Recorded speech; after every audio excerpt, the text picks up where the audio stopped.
Hi, this lesson is part 1 in a series of lessons that will learn us all basics about playing thrilling, expanded, left-hand jazz chords. By dividing the subject into smaller chunks, we make some easy steps into the world of jazz voicing, and we should avoid that things are getting too comprehensive. In this part 1 lesson, we will learn 2 types of chords. First of all, the minor 7 chord, and from that chord we will derive the suspended chord.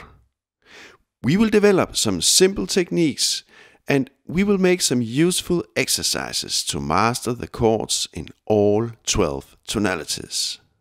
Our left-hand chords will be rootless, meaning that the keynote is cut out. So the chords are to be used when playing with a band having a bass player around that makes the grounding. So the bass player makes the root, and we make the left-hand chord, and with our right hand we are free to play a melody or a jazz solo.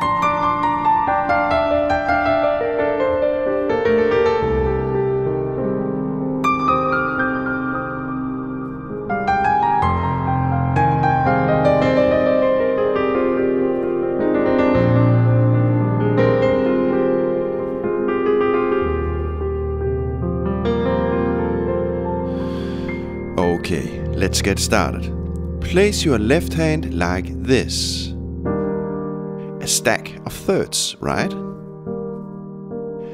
A minor third in the middle, surrounded by 2 major thirds. This hand grip we can play in 4 different inversions, because we have 4 notes inside the chord. But we don't have to learn all inversions. Learning only 2 inversions is actually sufficient to play really smooth voicing. I think it's very important not to make things too complicated. In music there are just too many possibilities and combinations we can exercise. So we have to discard what's not important and practice only what's necessary. Else we will simply be overwhelmed. Actually, that's what music is all about. we have to be lazy sometimes. So that's why we will learn only 2 inversions. In this lesson and future lessons we will use these 2 inversions in different kinds of left-hand chord progressions, and then we will realize that these 2 inversions are actually all we need to make smooth chord progressions. So what we do is that we take the 2 lower notes and move them to the top. And then we have this hand grip. We name these 2 inversions grip 1A and grip 1B. This lesson is all about these 2 grips. And why do we use the number and letter name for these 2 grips? Well, that will be much clearer to us when we watch part 2 about the left-hand chords. What happens is that we are just beginning to make a simple learning system for all our left-hand grips actually. But for now we will just accept the names 1A and 1B, and then I just hope it's okay with you. Now look, grip 1B has a minor 2nd interval in the middle. And as with the grip 1A, the middle interval is surrounded by 2 major thirds. Okay, let's summarize this. We have this grip 1A with a minor 3rd in the middle surrounded by 2 major thirds. And we have this grip 1B with a minor 2nd in the middle, also surrounded by 2 major thirds. Now here comes the bass player. And she plays the C note. And we got the C minor 7/9 chord. A very, very common chord when playing jazz. Often this chord is written down just as a minor 7 chord. The 9th is not added on the music sheets in most jazz songs. But in many cases it works great to expand the chord with the 9th also. Actually, it gives us a nice color to the chord, I think. Notice we are always free to leave out the 9th. It gives us a thinner sound that may be preferred. But in this lesson we will have it all, so we just add the 9th. So we can play this chord in 2 inversions by using either grip 1A or grip 1B. And we will of course have the exact same chord, the minor 7 chord, no matter what inversion we play. Notice we cross over with our right hand to make the bass note. We do that because then we can practice the chords with our left hand. When playing with a band, the bass player will of course do this note. Then our right hand will be free to play a melody or a solo. We can move the 2 grips to all kinds of different places on the piano. We can play, for example, grip 1A here, or here, or here. The same goes for the grip 1B. It can be placed here, or what about here? So now comes the hard part. We need to learn grip 1A and 1B in all 12 tonalities. And we have to know, without hesitating, that for example this is a C minor 7 chord, and this is an A minor 7 chord, and this is a G minor 7 chord, and so on. But don't despair. Soon we will do a rather easy and very useful exercise to learn all this, so stay tuned. Here we have the grip 1A, right? We got the minor 3rd interval surrounded by 2 major 3rd intervals. If the bass player hits the A note, we got an A minor 7/9 chord, right? But the bass player wants to move on, and she chooses to go down with a perfect 5th to the D note. Now our left hand must play the D minor 7 chord. How to do that?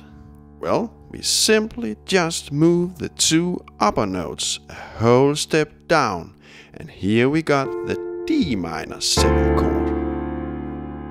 Now look, we got the minor 2nd interval in the middle surrounded by 2 major 3rds. So this is a grip 1B. So we have walked from a grip 1A to a grip 1B. In this case, the grip 1A is an A minor 7 chord, and the grip 1B is a D minor 7 chord. This chord progression from A minor 7 to D minor 7 is easily done. We just move the 2 upper notes a whole step down. But the bass player will not make us rest here. She moves down another 5th, or up with a perfect 4th, that's the same, to the G note. Then we must once again follow her lead and play the G minor 7 chord. Then we simply move the 2 lower notes down a whole step. And look, here we got the G minor 7 chord. And we are back at the grip 1A. So what we want to do is to play an exercise repeating this pattern or sequence. So let's continue. The bass moves down a 5th, and we move the 2 upper notes down a whole step to the grip 1B. And here we got the C minor 7 chord. Then we move to grip 1A, F minor 7, grip 1B, B flat minor 7, and so on. Constantly we shift between grip 1A and grip 1B.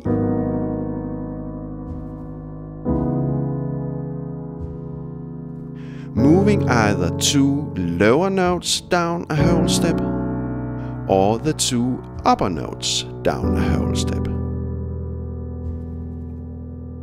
And now we are probably going too deep very soon. Then our chord will become too muddy and we can't hear the quality of the chord.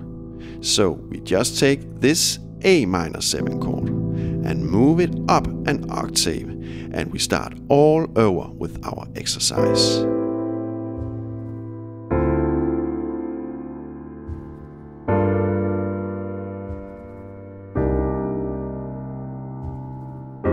For a start, you can leave out the bass note, just concentrating on getting the left hand right, moving 2 fingers down a whole step every time we make a chord change. Grip 1A, grip 1B, grip 1A, and so on.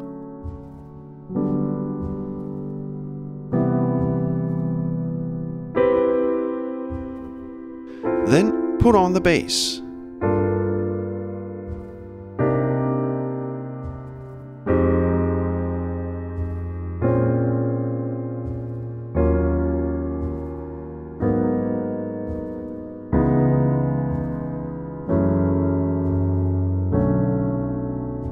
Concentrate about what chord you actually play.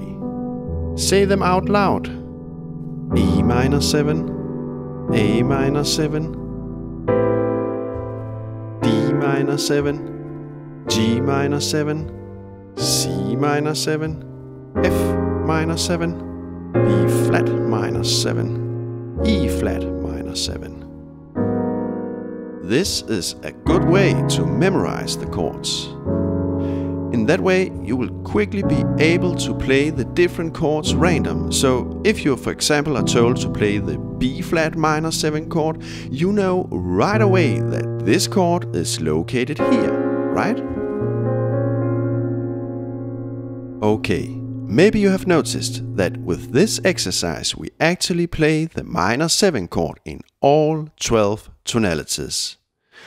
But every specific chord tonality we play using the same inversion or the same grip every time.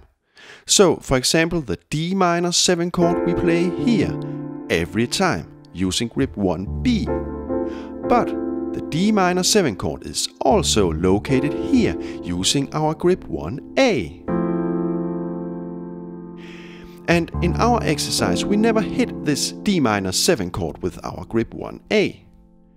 But if we just start up the same exercise as before, this time starting from the grip 1A D minor 7 chord, then all the chords will be inverted compared to the previous exercise.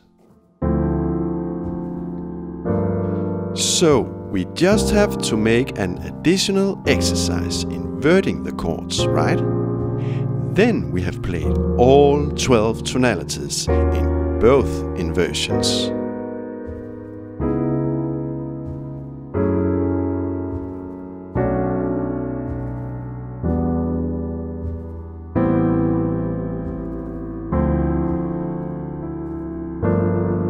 This chord progression is actually what we call a sequence of descending fifths. We move counterclockwise around the circle of fifths.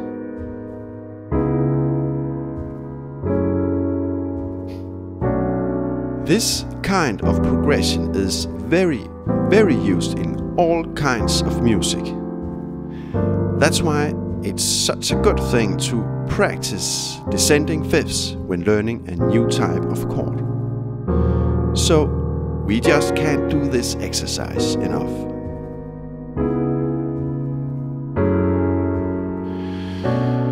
Okay, very soon we will use the very same 2 hand grips we have learned in this lesson to play thrilling suspended chords. So stay tuned. Let's just make a short summary before moving on. We got a grip 1A like this. A minor third interval surrounded by 2 major thirds.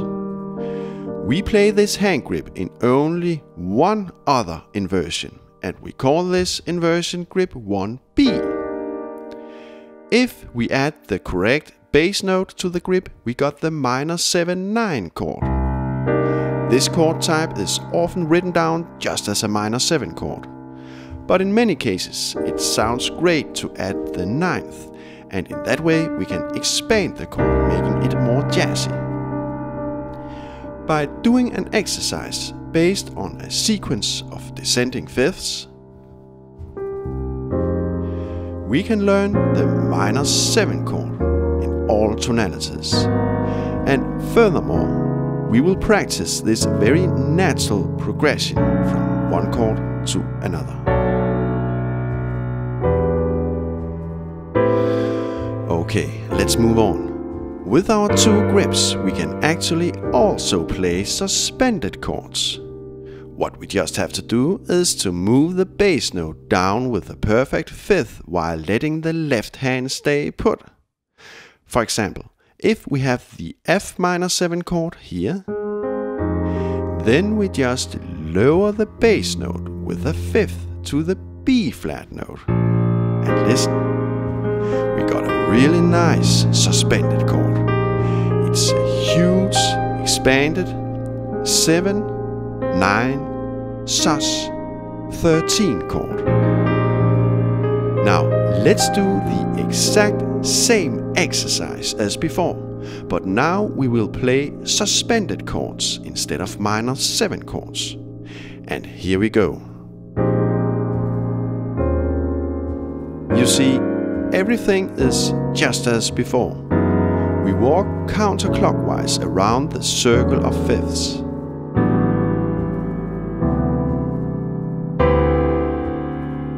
Our left hand makes the same transitions from grip 1A to grip 1B to grip 1A. The only thing that differs is that the bass note are now relocated.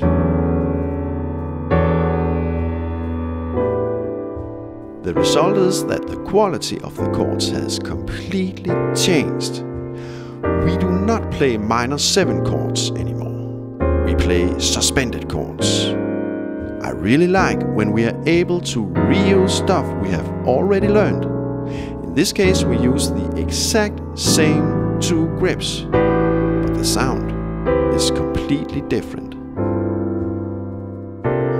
Being able to reuse stuff in different contexts is gold, if you ask me. We will do much more of this in the future. By the way, if you feel for it, you are very welcome to donate $1 or $2 at Patreon or PayPal.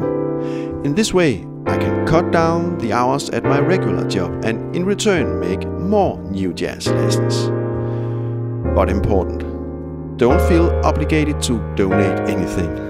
All my lessons are free and for everybody, money or no money. Just by watching the videos and maybe give me a like, I got all the support I need.